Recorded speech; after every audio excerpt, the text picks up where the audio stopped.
Nope.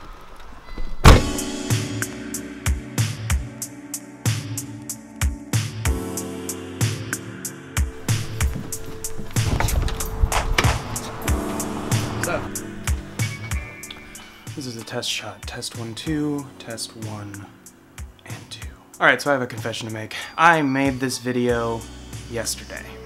Like, I filmed it, and I edited it, and everything. And when it was finished, I hated it. I hated everything about it. From start to finish, I was just not happy with it. So, we're doing it again. Little remix of what we had yesterday.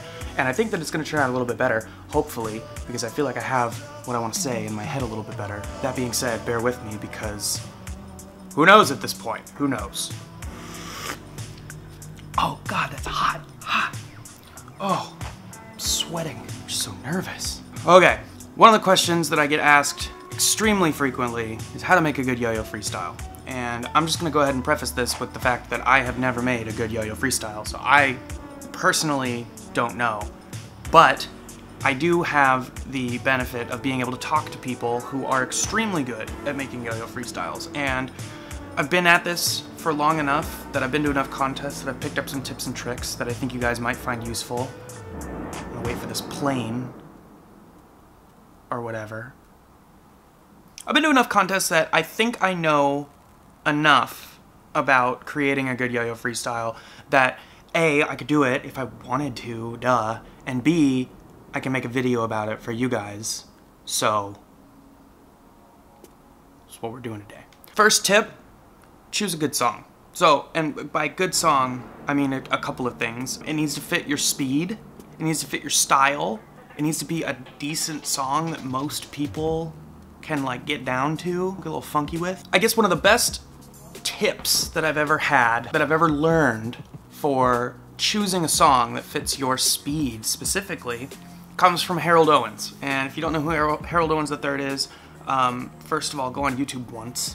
Second of all, he is the national champion from a couple of years back. He's also placed extremely high at nationals a couple other times. He's currently studying something like astrophysics or something in Georgia. The guy's a genius. The guy is brilliant, and I had the opportunity to sit down with him at Worlds last year for like an hour, kind of impromptu. We were like outside, everybody's yelling around us, and we were just talking.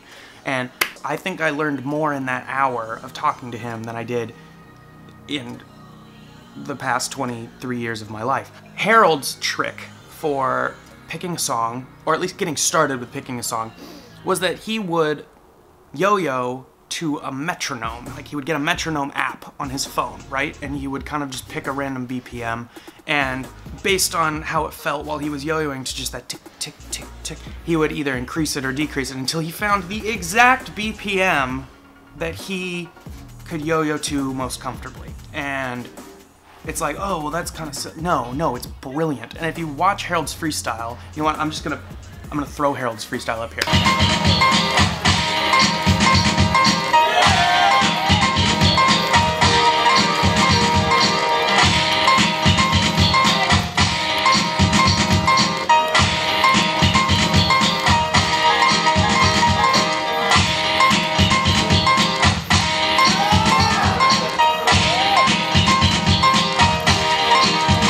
Watch Harold's Nationals freestyle when he won, you can see that every single string hit during his tech portions is on beat, like perfectly.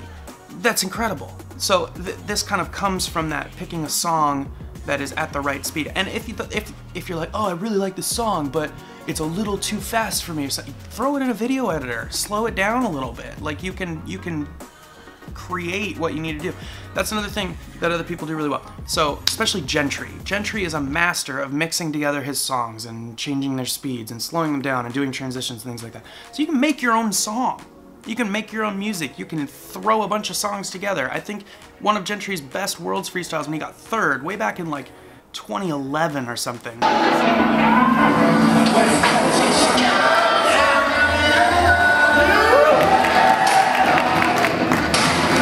He used like 3 different songs for a 3-minute freestyle, like a minute of each. That's dope. It's brilliant. Do that if you have to, or if you want to. I don't know, just mix it up. So, number 1, song. Find a good one. use it, make it, whatever you need to do. Number 2, you need to listen to that song like 100 times before you even start to make tricks to it or whatever. I mean, you can yo-yo to it, blah, blah, blah, but you need to know that song inside and out. Like, start to finish, you need to know every little transition or opportunity for whatever, and you need to live that song for a little while. Like Andrew Mader was talking about in a couple vlogs ago, he was talking about how he just puts that song in headphones and he's like studying to it, or he's walking around campus to it. You gotta listen to the song a bunch. You have to know that song. And then after that, you just start to kind of roughly choreograph tricks in. So once you know the song and you know kind of what's going on with it, you're like, oh yeah, at this time, this super sick transition or like crazy beat drop happens and I want to do a banger to that. Well, okay, let me go through my list of bangers in my head. I think this one would do really well here because it's got a little build up to it, and then I can do this thing on the beat and everybody's gonna go crazy and it's gonna be Sunshine Jimmy. I'm kidding. Anyway, you want to roughly choreograph the tricks in and leave yourself a little space on either end of the tricks. Like you want to know kind of where those tricks need to go. And so for like a 2-minute freestyle, say, you've probably got 4 to 5 combos that you're wanting to fit in there. And if you can't fit all of them, that's fine. Leave yourself a little bit of extra room, because on either end of those tricks, you're going to want to start finding transitions or bangers or regens or binds or whatever it is that you do to link those tricks together to make them into a story. The end goal of your freestyle should be that it's a story from beginning to middle to end. Kind of like each individual trick should be a story from beginning to middle to end. And I think that's something that Zach said, but I'm not sure. Shout out to Zach. Okay, so once you've got those tricks kind of locked in and you're starting to build those transitions and stuff, you really just want to smoothen the whole thing out. And this is where practice comes into play, okay? I talked to Michael Furtico at BAC when he got second, like 2 weeks ago, and he's coming off of a Cal State's win, and he's coming off of a Utah State's win, and the guy is just killing it this year, right?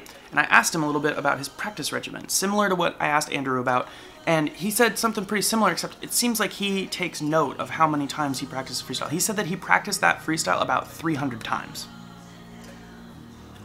300 times. 300. So, 2-minute freestyle, 300 times, that's like 600 minutes of practice on the freestyle to smooth in and out, to make it look good. Okay, this is a guy that's already incredible at yo-yoing, right? And just to get this one freestyle down, this one, he did it 300 times, okay? So if you want to make a banger freestyle and you want to go perfectly clean and you want to just like wow everybody in the park or wherever it is that there's a yo-yo contest, you gotta practice a lot. You're not just gonna go up on stage and be like, oh yeah, I'm gonna hit all my tricks. Unless you're Zach. But we're not all Zach, okay? We can't all do what he does. Zach is another person that I want to touch on in terms of people that have kind of taken freestyles to another level. Gentry and Zach currently are doing choreography, I guess, in a way that not a lot of other people are doing.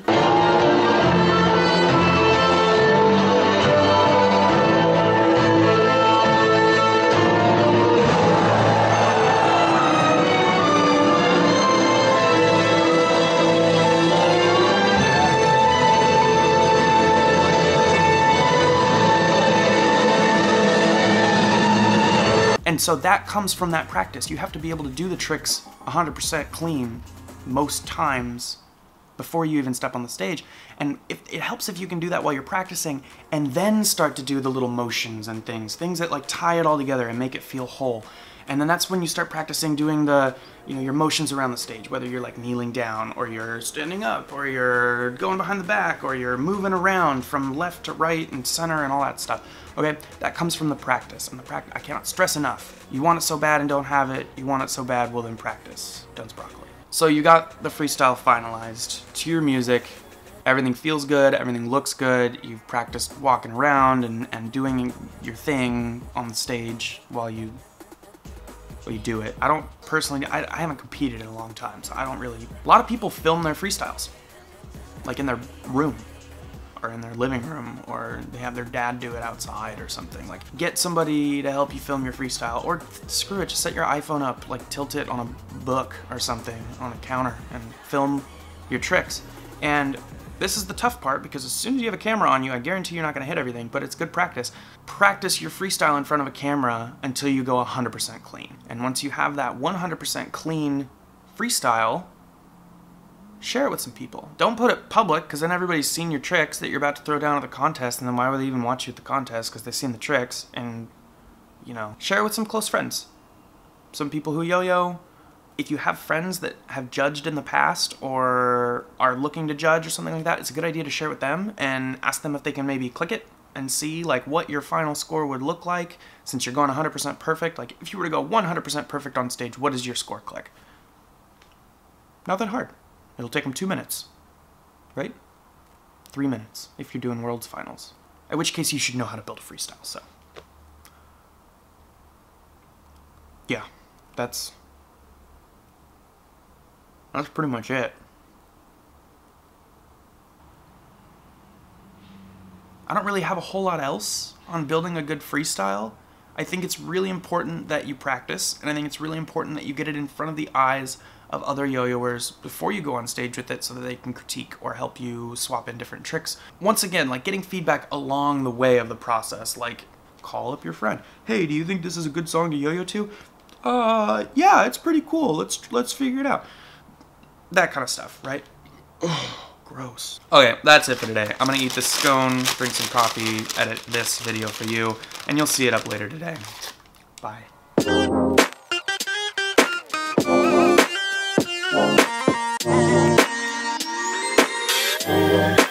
Look at like breeze. We were gonna go hiking up there. Instead, it's pouring down rain.